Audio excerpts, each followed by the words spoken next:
Is 3D printing the future of construction? Join us as we discuss this and more on 3D Print the Future with your host, Frank Awesome. Hello and welcome to the show. On 3D Print the Future, we will give our listeners first-hand experiences shared by business owners, industry experts, and passionate leaders. We'll discuss the incredible things that are being done now and, of course, where this technology could possibly take us in the future. My guest today is a construction tech correspondent covering cutting-edge firms currently engaged in building the future of industry. He has a Bachelor of Science from Drexel University, where he was president of the Real Estate Club and a writer for the local paper, the Drexel Triangle. Today he is a content creator and educator with his YouTube channel, Jarett Gross. We'll put a link to that down in the comments if you guys want to give it a follow, featuring on-site videos of 3D printed construction and a lot of really fun stuff. So from Woodcliff Lake, New Jersey, please welcome the Jarett Gross. Thanks for coming to the show today. I want to mention a quote that I'm going to take from your LinkedIn page because I think it just echoes what so many of us involved in this industry are thinking right now. And it goes like this, quote, "With over 1 billion people living in inadequate housing around the globe, it is time for a widespread solution that will provide physical structural security in areas riddled with disease and poverty. Currently gathering all the knowledge I can on the subject and seeking like-minded individuals interested in developing a viable long-term solution." So that hit me because that's what we're trying to do too. We're trying to bring like-minded people together to really find a solution to this problem. So tell us a little bit about yourself and about where you grew up and what kind of brought you, to this technology. Where did you see it first and all that fun stuff? Yeah, sure. I guess I first saw the 3D printed construction on Facebook, on a Facebook video. One of the companies was just showcasing their technology a couple years ago, and I was really intrigued by it. I think initially at Drexel, my major was just general business. I wasn't sure what I was going to focus on. I was thinking maybe finance or economics, something like that. But after seeing 3D printed construction, I realized I wanted to include some engineering in my course load.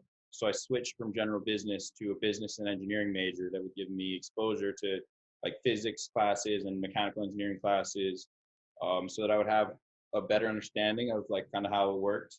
And I bought a 3D printer, like we were talking about, the Prusa, and before that the ANET A8. So I guess that's really how I kind of started getting my hands dirty with 3D printing. I bought those with the intention of figuring out how the different stepper motors work and how the whole system operates together. And yeah, that was a great learning experience. As I progressed through college, I was just becoming more and more interested in the whole automated construction thing. I think entrepreneurship has always been a passion of mine, and I've since I was a kid, I had different kind of businesses, whether it's the lemonade stand or some startup idea. But I kind of always was just chasing whatever I wanted to do, never that interested in school or really what the system was trying to teach me. I wanted to find my own path, and I was always very happy to put work into learning things on my own. So I always thought that I learned more from my own, whether it be research on the internet or conversations with people who know more about things than I do. That's where I learn much more than in say a classroom setting or something like that. So when I finished college in March of this year, actually, I felt a level of freedom that I have never had in my entire life, where for the first time ever, I'm not in the system where I have to be going to classes, reporting to teachers, doing all this homework that's just ultimately going to be thrown in the trash. I kind of leading up to my graduation, anticipating what I was going to do afterwards, I started really diving deep into automated construction, networking with as many people as I can, getting as much information as I can. When I went to China, I contacted Winsun and got that first video out. And I wasn't ever really intending on doing a whole YouTube channel. I just wanted to share that video because I know not a lot of people get the opportunity to see that. But it worked so well, I guess, and YouTube kind of picked it up in the algorithm that it got me motivated to kind of do similar stuff. So I'm really right now in a stage of my life where I'm kind of preparing myself for the future that I want to have. And the best way for me to do that is to learn as much as I can about these different technologies, meet as many of these companies as I can, because who knows where you're going to see the technology, like it's a constant evolution. And so who knows, like one year must be this company, the next year they might come out with the next thing, like Samsung and Well, Apple. They're always it's coming every out. few weeks right now, Yeah. isn't it? I mean, one week we're seeing Icon come out with just post after post of look what we did, and then you don't really hear too much for a couple of weeks, and then all of a sudden, Appicore is coming out, or Appiscore. We call it two different things. So, and they come out with suddenly they've got, these great big posts with a dozen or more photos and a big explanation about some breakthrough or some interesting thing they did. So it's not a year or even months. It's like within weeks, these innovations are happening. It's really, really, really fast. I had to Yeah, it's warn. really starting to pick up. It really, really is. I had to warn my board members last year. I said, look, you guys, right now we're not hearing anything, but that doesn't mean nothing's happening. And when we start hearing things, it's going to be all of a sudden. It's going to seem like it's overnight. Because once the few companies start coming out, people are starting to grow more comfortable with it. Right now in Canada, we're pretty much the only company that anybody can find, but we're not the only company in Canada doing this. We're just the only ones that can find. So once we sort of make it more feasible for these other companies to do it, as soon as we change some of the rules and some of the laws, it'll be like they came out of nowhere, where the week before we never heard about them, and then suddenly there's 18 companies advertising that we're here to print your houses. Yeah, there's a great company in British Columbia, Nelson. Tventa Additive Manufacturing, and I'm sure they would love to be in touch with you. They are all about kind of showing people the new printers. They have a couple printers, both a robotic arm and a gantry printer, and they their whole mission is kind of getting other people set up in their niche, where like helping people find whether it's going to be affordable housing or staircases, just like making that person the expert in what they want to be printing and stuff. The staircase was cool. You went out there, of course, and talked to them quite a lot for quite a while, didn't you? Yeah, I wasn't there in person. I would like to check that out maybe at some point in August or September. But right now the border to Canada is technically closed. You're not going anywhere. I think there's a way to like, it's a construction project. Maybe they could write a little like a teacher's note, get me across the border. Well, I definitely want to go down there. And there's a couple of sites out in Ontario that I also want to go check out. I have to admit, I'm pretty jealous that you get to just get in your car and go and visit these sites. I was watching videos this week, and you're just walking around these sites, and there's nobody there. And I'm just, we were told of a location here in Calgary that we may be able to start looking at. And I said, okay, can I go and look at it? And Ed says, no, don't. You'll get in trouble. You have to put in a request and see if you can go on the site and take a look around. You have to ask if it's okay. And then I watch your videos, and it's like, it's a ghost town. It's like they just like went away for the weekend and left this whole site open. You're going in the building, you're going in the house. How does that work out there? How do you get that opportunity? A big part of it is just being young and dumb and not thinking. I would say. Here. I'm all for that. That. I don't have any problems getting in trouble a little bit if I get to do something interesting. At the same time, I guess I've been fortunate and maybe selective with the project that I've chose to visit, because there's definitely companies that have a ton of internet publicity, especially in this industry. Some companies are just dominating all the publicity in this sector. And those companies are the ones that are generally, they don't really care to let people see their stuff because they already have a video with 1 million views. But companies that don't have that and don't have the strong internet presence, like SQ4D, they were actually happy to see that video that I put out for them. So that was actually really relieving for me. They messaged me on Instagram a couple days after that video came out, and they were saying, hey, we saw your video. And so I instantly kind of like tensed up. I was like, uh-oh, Mike, they're going to press charges? Right. And they were like, really great job, man. We just shared it on our pages. So that was a really, really good moment. But you're definitely right. There's certainly companies that would not have appreciated it. And it was like kind of a circumstantial luck thing. Oh, you're definitely lucky. I mean, but I don't know too many companies that would say no to somebody approaching them and say, hey, I have this show. I would love to show off your project. Can we do that? I would definitely say like the responsiveness that I get from them has totally changed from like a year ago, 2 years ago. to now, because I guess they see kind of the videos, and I don't know if they like, when you just email someone out of the blue, they don't know who you are. They get so many emails, they don't really care. Yeah. Yeah. I think they've seen that I put effort in. And so when they see the effort, then they're like, okay, this isn't like, the most press people they talk to don't know anything about their technology. They're just primarily press people. But I'm primarily interested in automated construction. And so the level that I'm talking about with it, like with them, is a different level than like the rep from like Fox News or whatever is going to be able to have. For sure. So you haven't, are you pursuing any kinds of like sit down or walk around sort of interviews with some of these companies? So you've gone to these sites and you've looked at their sites without anybody around. Would you consider going and approaching these companies again and saying, hey, I've been around your site, could we actually do with you a walk around interview so that you can actually talk to the owners and maybe the developers or the people that are doing the testing and ask them questions and stuff like that? Yeah, at this point, I'm trying to organize stuff more like that and kind of like step it up a level from just like trespassing. It seems to work. Back then, I kind of like felt That's like I had fine. nothing to lose, and now that it's starting to grow a little bit, I like want to be more careful and more professional. You should, and you should be. I mean, that's the whole reason I've started this podcast in the way I have, is that I really want it to be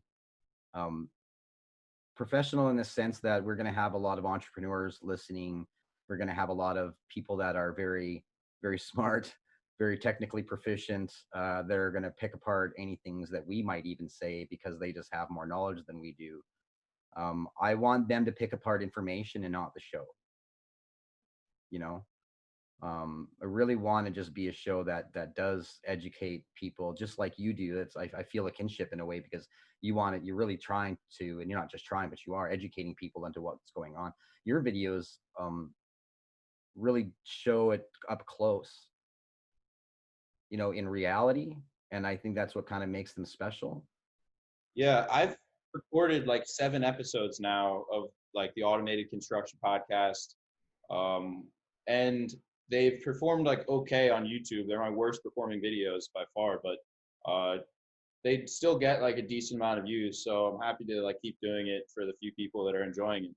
On the podcast platforms though, like Spotify and iTunes, for some reason, they get no views. So I don't know if I'm just like promoting it wrong or like the SEO is wrong, but for some reason I have like generated no results whatsoever on any of the like podcast platforms, despite posting like 4 of the 7 on Spotify and iTunes.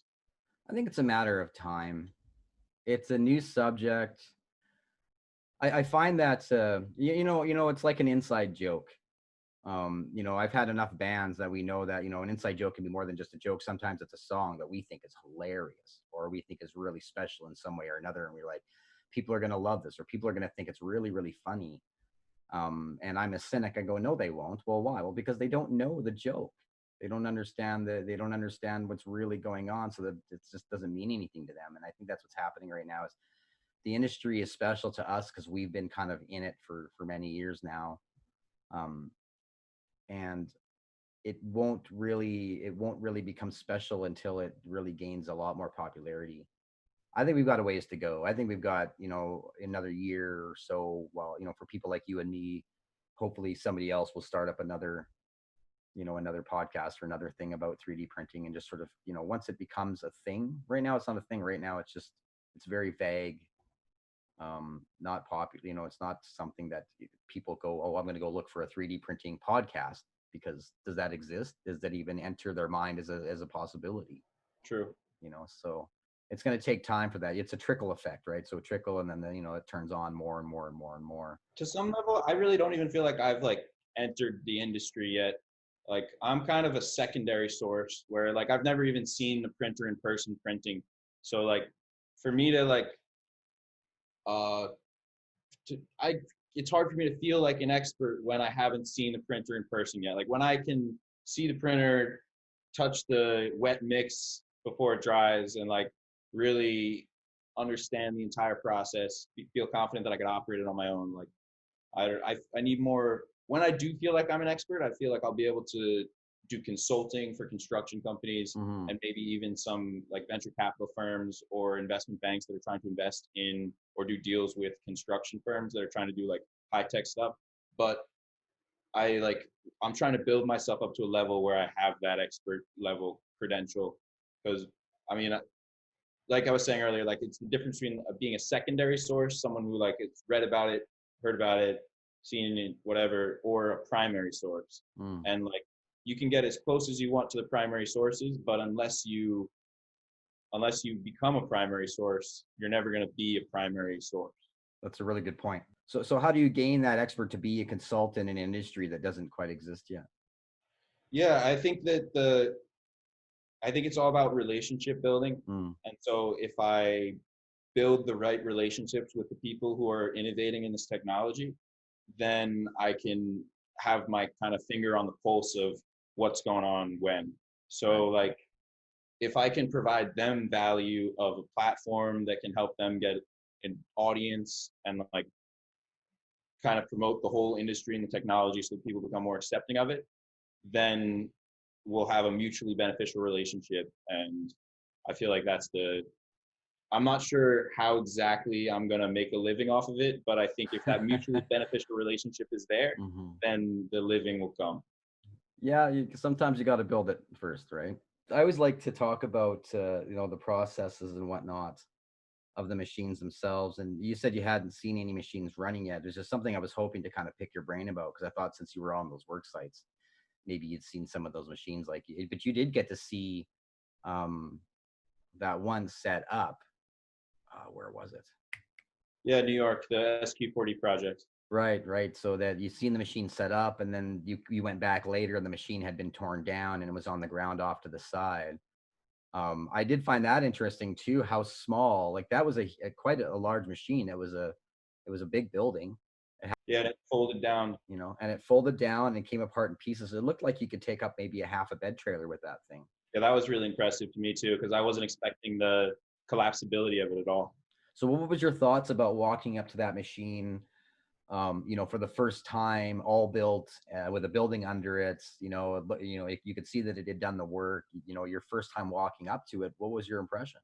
I really was just thinking like, holy shit, I found it. Like I really had no idea. And the first place I drove to was like 30 minutes away from where the place ended up being. Oh, Uh, I drove to their headquarters first where they printed the first house, but they had ultimately like they knocked that one down. So I wasn't sure where to go, and all I had was like the town name. So then I'm driving around this other town that has like a few thousand people population, all this like farmland I'm driving through and stuff, and I ultimately found the house. So like finding it was like just a kind of a blessing in a way. so you're almost just blindly just starting out in some general direction where you think they might be doing this. Yeah. Oh my God, the one in Colorado was so much worse. I drove 12 hours from Austin to get to Colorado, and the description of where they had that building was like they basically said somewhere along the Rio Grande in the historical border between historical United States and Mexico. Like how vague can you get? The border shifted so much over so many years, and the Rio Grande's enormous. And they're like the mouth of the watershed of the Rio Grande. And like, so I'm driving up and down the Rio Grande. It took like 4 hours all through this like tons of farmland, corn, all this stuff. And finding that one was like even more ridiculous.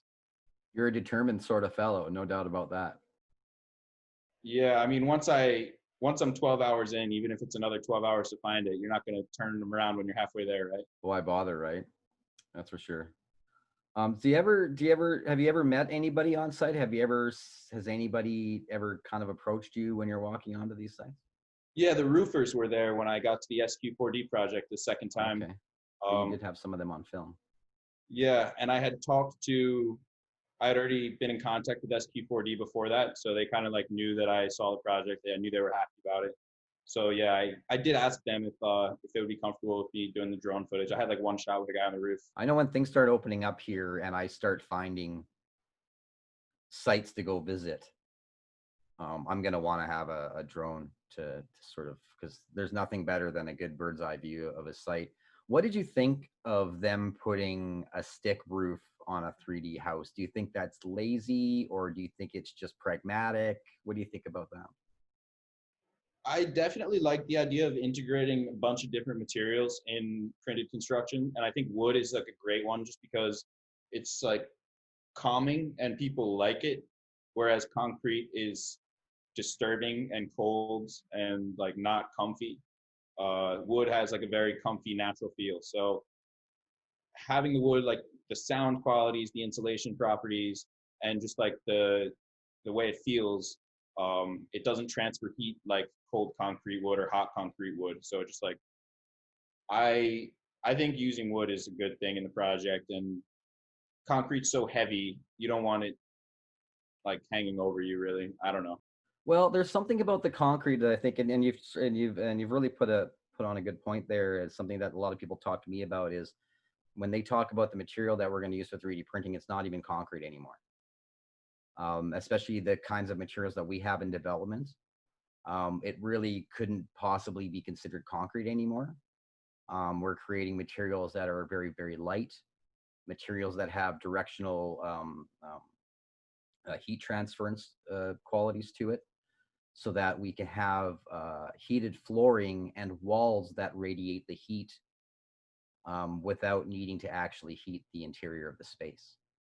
So the walls would be will be chemically engineered. It's something that we're working on really diligently to chemically engineer the wall and the airspace in between. So a lot of companies are just doing the regular 3D printer infill, but we think we can engineer the shape of the infill to regulate the temperature of the walls, depending on where that wall is. So even going onto a site, we know where the windward side wall is. Well, a windward side wall is going to get a lot different temperature variations than a non-windward side wall. So then you engineer that wall to have better qualities than the other wall, or you do something like that, you know. Sure. So we don't like to talk about it like it's concrete, because that gives people the wrong impression. They see a guy with a big truck and a mixer with a hose or a chute, and there's all this muddy, grainy, rocky concrete coming out, and it's nothing like that. It's a lot. I'm saying clay would be a much better, although inaccurate.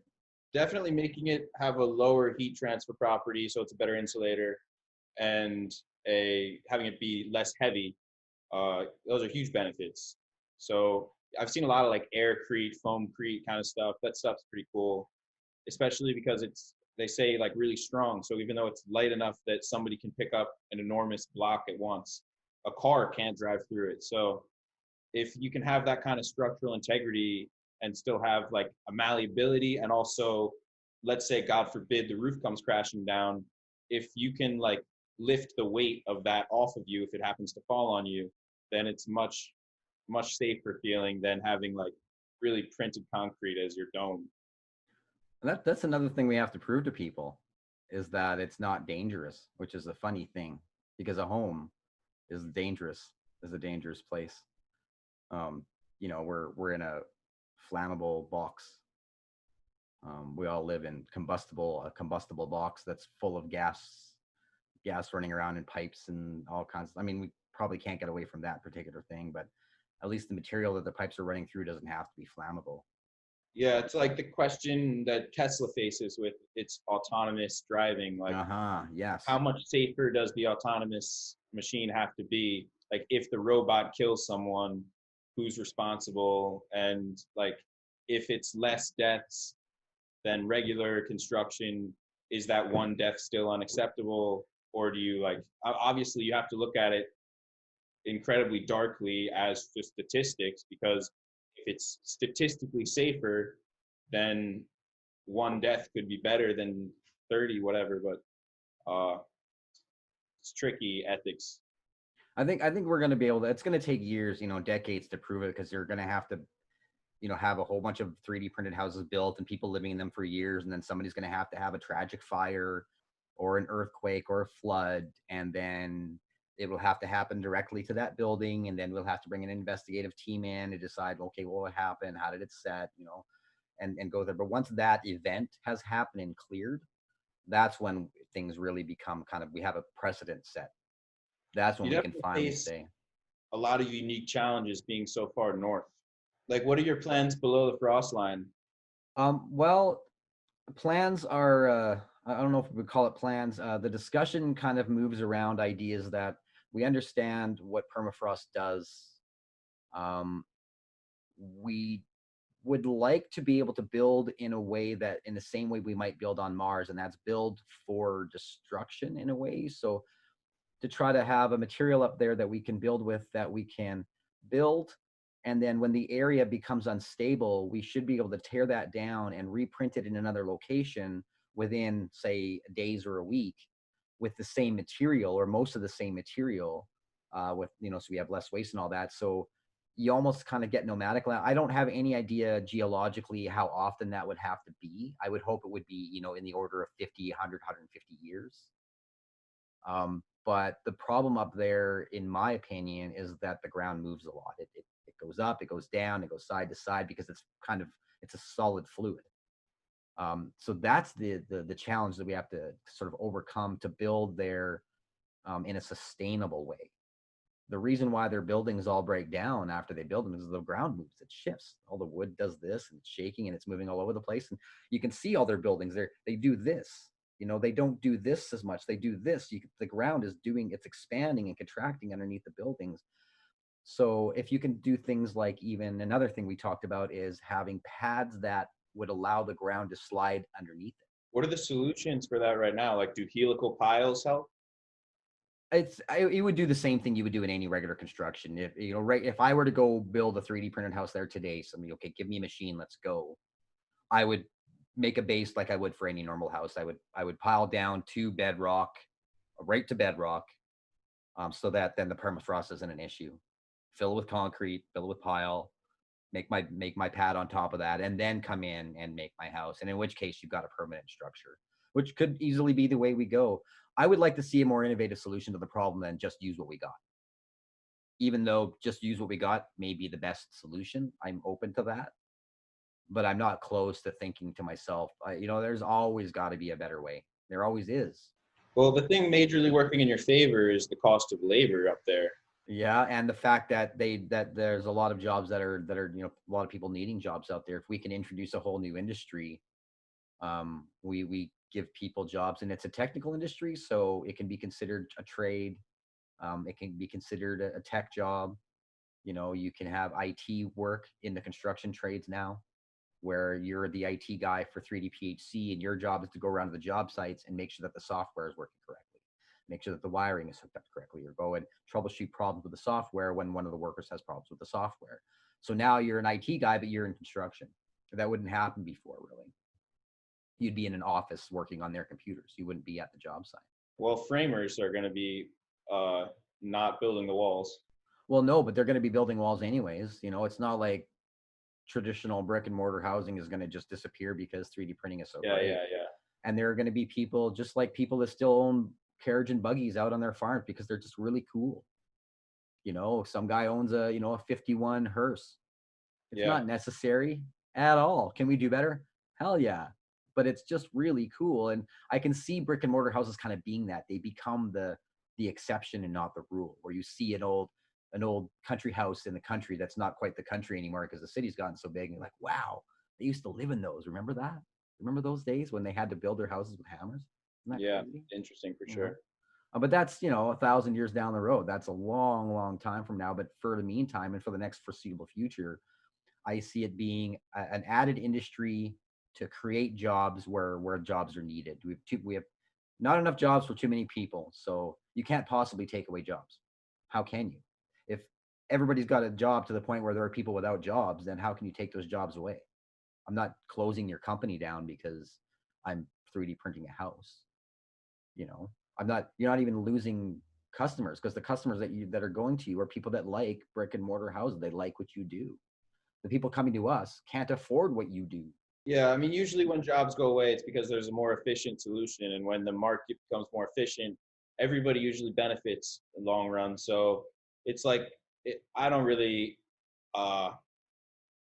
when you talk about like losing jobs, like you said, it's not an immediate threat because it's not like all construction is going to transfer this within the short term. And even if it did, there's all kinds of new opportunities arising. And so like, I don't think there's ever really a situation where you say we should not accept this efficiency because inefficiency is better. Like, I don't know. Or people get scared they're going to lose their companies. Home builders are going to start buying 3D printers. The minute they see the 3D printing industry becoming a viable solution, they're not going to go, oh, I don't have a 3D printer, I can't do it. They're going to go, well, I'll just buy one. And now we do both. So I'm Abby Homes. I've built your houses for the last 35 years. We do 3D printing now. What a great marketing strategy for a home builder to adopt the new industry rather than fight against it. Or they get Kodak'd. What do you mean Kodak? Well, Kodak dominated the film industry. Oh, okay. And they weren't willing to compete with digital film. Yeah, they lost out completely because they didn't want to. Yeah, they really, at the end of the day, when you think about who they lost to, they really lost to Instagram, because Instagram took over pictures and sold to Facebook for $1 billion with only 13 employees, when Kodak at its peak was only worth like maybe 30 billion, I believe, and it had like 14,000 employees or more, maybe over 100,000 employees. I don't remember exactly what the numbers were, but thousands of employees compared to Instagram's 13. It's well known in business, in anybody that studies business, from the layman like myself to people that have gone to school, people that give good advice on LinkedIn. They all say the same thing, that companies that can't rise with innovation, companies that fight innovations because they think it might encroach on their market, they almost always either fail or fall into just, like Kodak. That's a great analogy, by the way, now that I know what you're talking about. They go the Kodak way, where they just they're still a business, but what are they doing? Who knows? Who cares? From a company that was the top company in the world to a company that's barely mentioned and only in jest, apparently. Yeah, I think construction companies are facing that real threat of having a similar fate if they're not willing to acknowledge changes in the industry. I think some will, and I think some won't. I really believe that there will be some companies that will just go ahead. They'll wait for the industry to sort of establish itself, and when machines become what they would consider economical, you'll see these home builders, the big ones especially, buying up 3D printers and creating divisions where they do 3D printing. I mean, it's either that or they end up in a niche industry that is, over hundreds, of years, several hundred years, is gonna trickle down to a footnote in construction history. Yeah.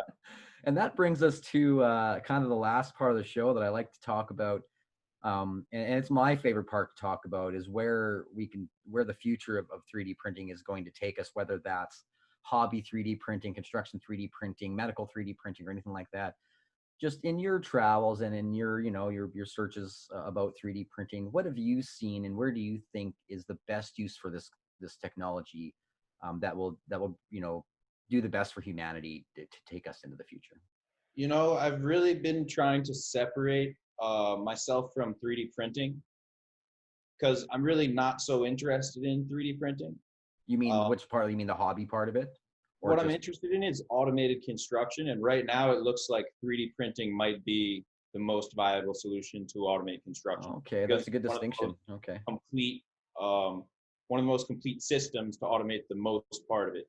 But if something came along that was able to better automate construction, I would gravitate towards that instead. So 3D printing, really, for me, I think like 3D printing is great. All the aerospace uses, biomedical uses, anything that needs to be custom or done quickly, that stuff's all great. But it doesn't get me excited like automated construction stuff does. So my interest is seeing innovation and transformation in the construction industry specifically, as opposed to being more interested in the 3D printed aspect.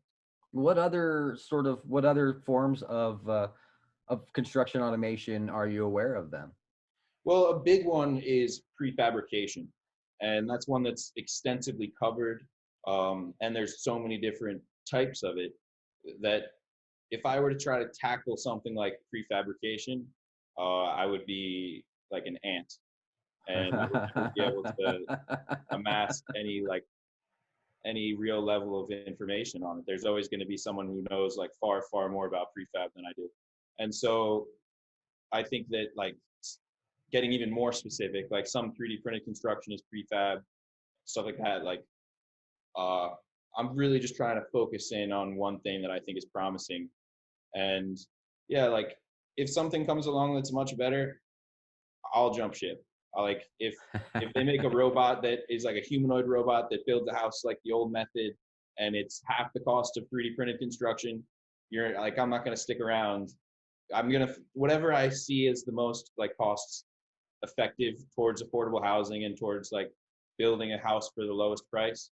That's really the end goal. But you want to make it something attractive too. Like you don't want to build a Yeah, house for yeah. the lowest price at the trailer park because like people don't want to have that. Some people are thinking about having a house in their backyard, maybe for aging parents or something like that, Hmm. to have like an independent living nearby. And they don't want to have their parents living in a trailer home. But when you talk about, oh, we can design a custom house with an architect who can 3D model the house for you in over a couple weeks, then we'll come print your custom house for your parents in a matter of like a couple weeks. It's a totally different experience than here's a trailer home, the truck will drop it off in a week. I think you hit the nail on the head with that in as far as who is our big market, our first big market going to be. We've touched on going up to the Northwest Territories. Well, that's more of a social responsibility to me and less of a market. What we're doing right now is targeting the private homeowners, the private landowners. Again, that's not really a market, that's just viability. But when it comes down to our first market, it's going to be people with a large yard, where right now being in an old folks home is not getting very good rep. They're very expensive. They take up resources from families, they take up resources from cities and And they're municipalities, deadly. and they can be, well, that you're old, you're already kind of, the meteor is on the way. But if you're going to be in that situation already, why would you take yourself away from the things that make you the most comfortable? It makes so little sense that we do that to people. And being able to take a robotic arm into somebody's backyard without tearing down any infrastructure to back up trucks and anything like that to make your grandma or your children their own little suite or a backyard office, that is something really special. And I agree with you entirely. We really want to see that for our people, for people here in Canada, and then for all over the world, just that sort of thing happening. I think that sort of thing will help the most. Yeah, it's really interesting to think about like affordable housing, and the like applications this tech has for it. Something when you were reading the quote that I have on my LinkedIn page, it like kind of brought me back because I wrote that years ago. And when I first wrote it, I like also wrote an article on LinkedIn that was like how 3D printed construction could be the resuscitation of some impoverished nations, something like that. But since then, I guess as I've gotten more involved and like getting closer and closer to the realities of the thing, um, like affordable housing, that's like the gold pot at the end of the rainbow. But the first clients are going to be the people with money who can afford to make it happen. So it's The like, early adopters are going to be the people that want it first.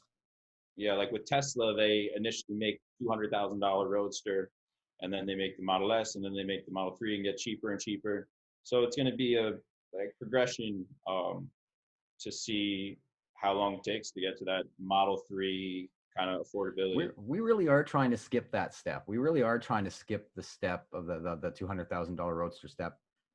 We think we can, and that's just because other companies have already done that. Apicor did their building, their two-story building in Dubai. It's a great example. Things to show people.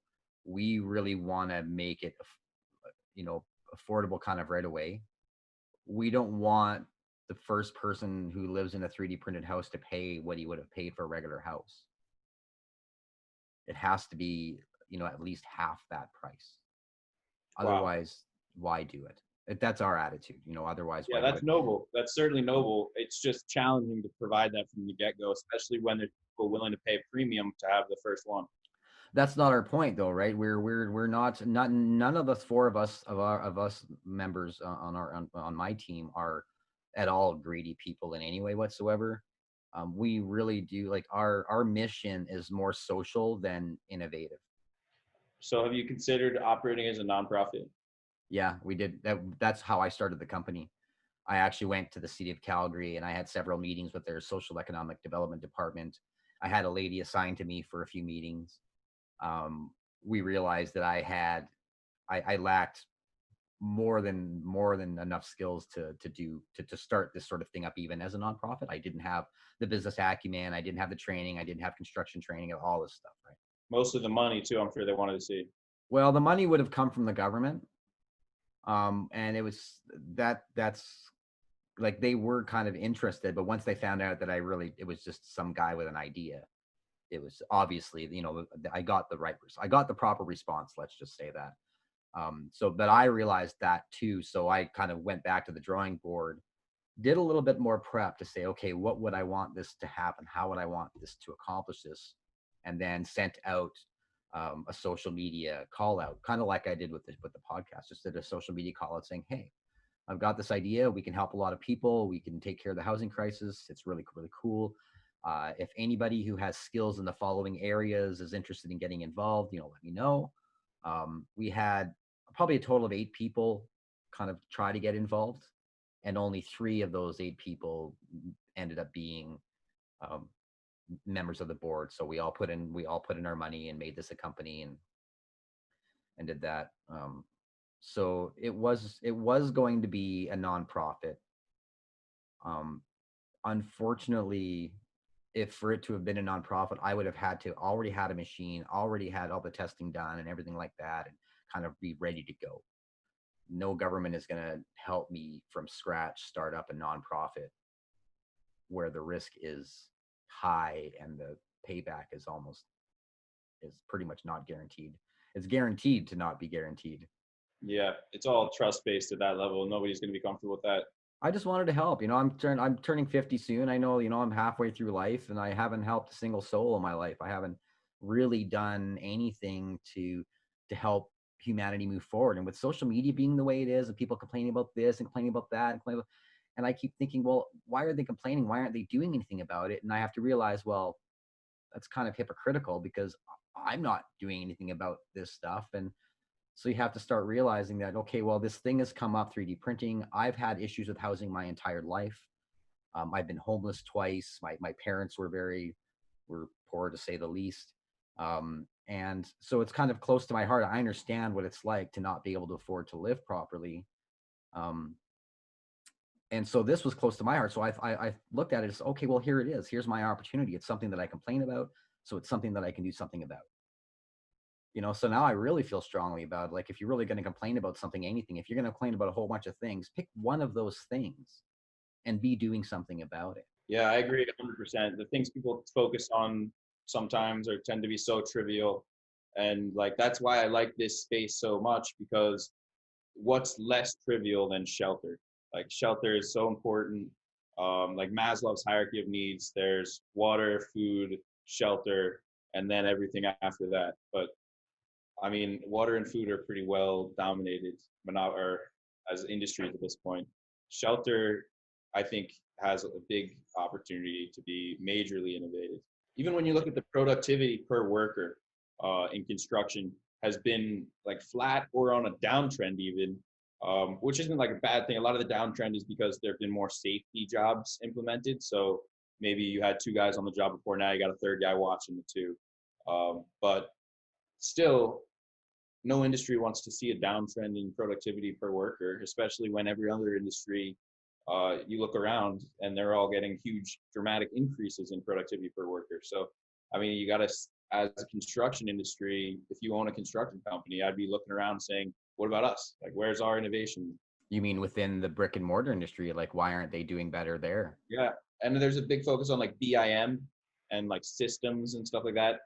Um, but a lot of the best construction guys, like guys that build houses, not like big companies like Toll Brothers, but smaller companies, they might not have a huge documented system for BIM. So implementing a system like that is more effort than it's worth. They might make a deal on a napkin, and that just makes the whole thing so much more efficient time-wise, that they can reduce the cost of the project because they're not worrying about as much bullshit.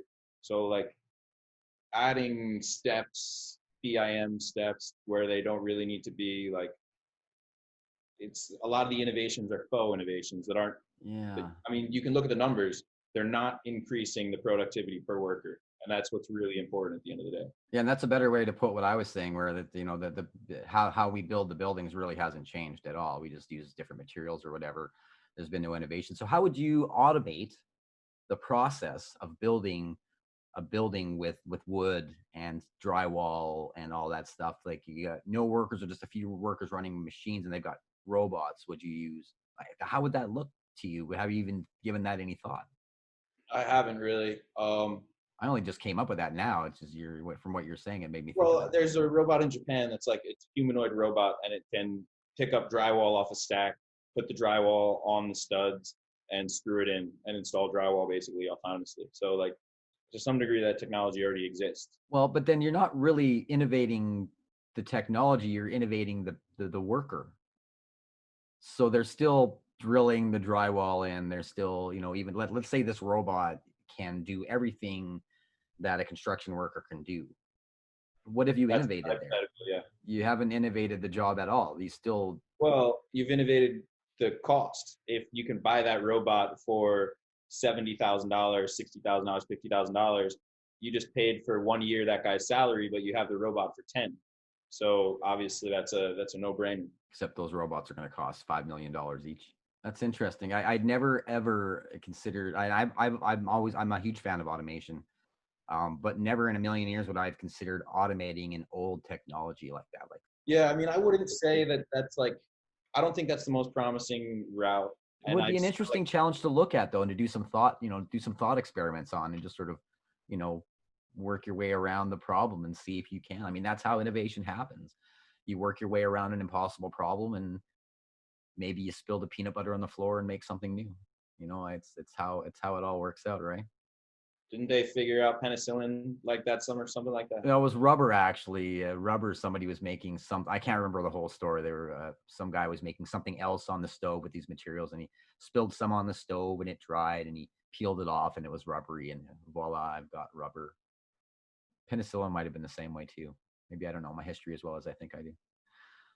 Well, you know what? I think we're going to kind of bring it to a close here, because we've been going for quite a while now. I can't tell how. Oh, we've been going for an hour and a half. Sure, it's been a pleasure. It has been. I just want to say I really, really enjoyed talking with you about these things. It's nice to get the perspective of somebody who's more a journalist, somebody who's been around to these sites, and somebody who's really seen these things. Thank you to everybody listening. If you guys really liked our conversation today as much as I did, make sure you follow Jarett Gross on YouTube. His videos are really, really good, and he's got more stuff than just the 3D content. Make sure you follow us as well. Make sure you hit that subscribe button, hit the bell so that you get notified when our next videos come up.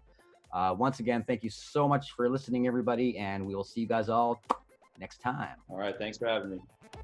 3D Print the Future is sponsored by 3DPHC. Find them on the web at www.3dprintedhomescorporation.com.